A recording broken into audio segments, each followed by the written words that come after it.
Well, here we are, folks, on November 27th, and the real turkey is nowhere near ready yet. That's the Obamacare website. In fact, it isn't going to be ready on November 30th. They said it would be. They said it'd be fixed, and then they said it'd be ready for 80% load. And now they are saying that it's not going to be ready on November 30th, and Kathleen Sebelius is now saying that she never said it would be. So we just dreamed all that.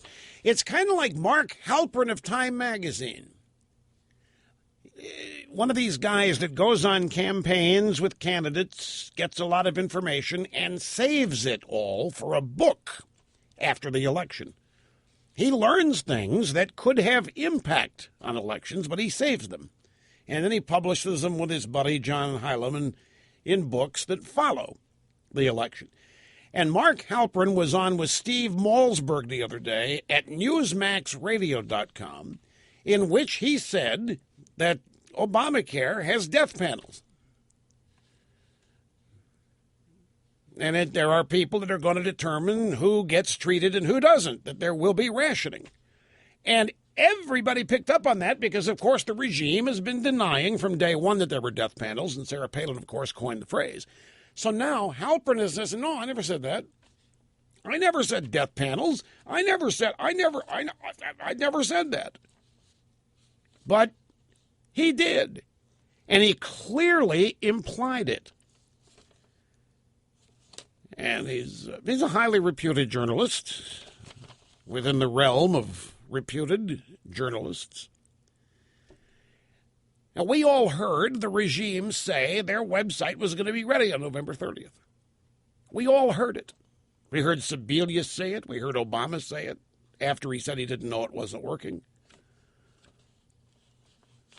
The fact of the matter is, and there's even more documentation of this today, Cheryl Atkinson, CBS News, the regime knew in 2010 that everything that's happening was going to happen. Yeah, Malzberg said to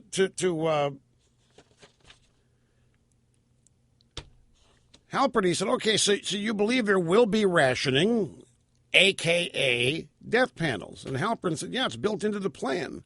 It's not like a guess or like a judgment. That's going to be part of how costs are controlled.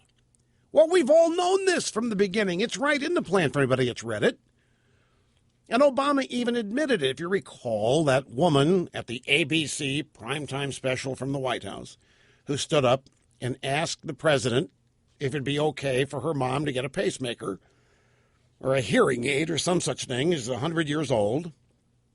And the woman wanted to know if Obamacare would pay for it because of her mother's spirit and will to live. And Obama said, nope, we can't take things like that into account. We can't accommodate for will to live or spirit. At some point, we're just going to, paraphrasing, this is at some point, we're just going to have to give them the pain pill and tell them to enjoy the rest of their lives.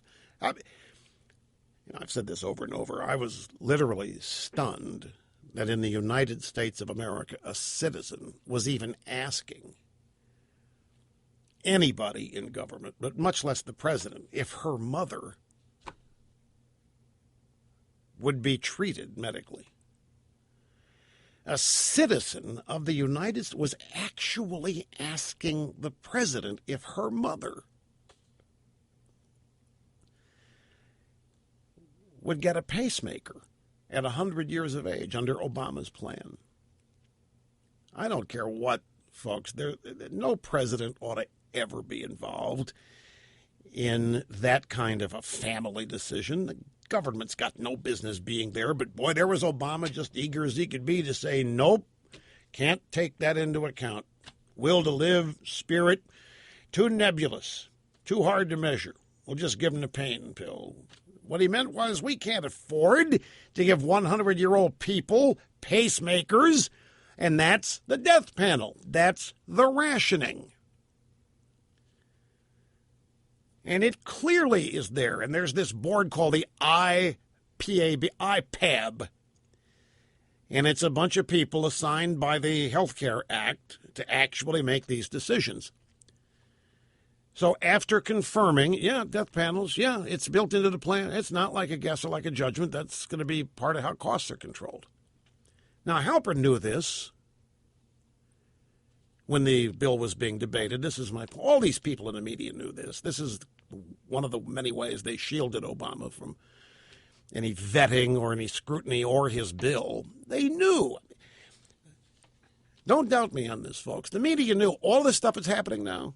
They knew. They knew all these cancellations were going to occur. They knew people were not going to keep their policies. All of this was known. It was just covered up. So Halpern, after a trip to the Cory Booker Lara Logan Memorial Woodshed, has suddenly changed his tune. He tweeted out last night, "In Monday interview, I did not say death panels, nor do I believe that the Affordable Care Act contains them. Was speaking of political policy challenge of IPAB cuts. My bad." So, obviously, somebody got to, so what in the hell are you doing to us, pal? You can't tell people that.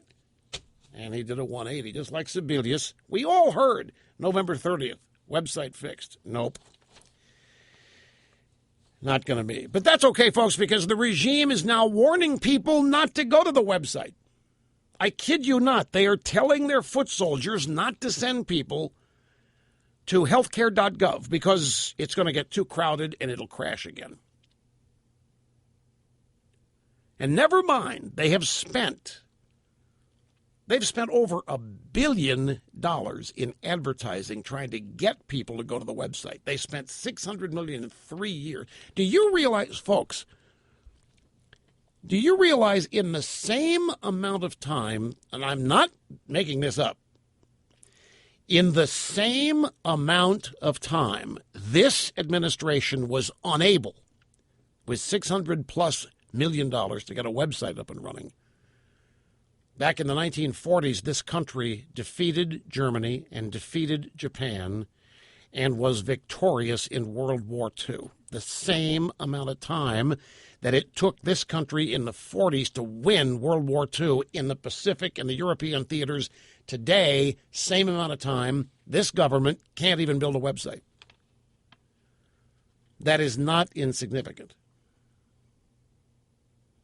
Go back to the 1930s. Great Depression. Look at the building that occurred. The Golden Gate Bridge, the Bay Bridge, the Hoover Dam.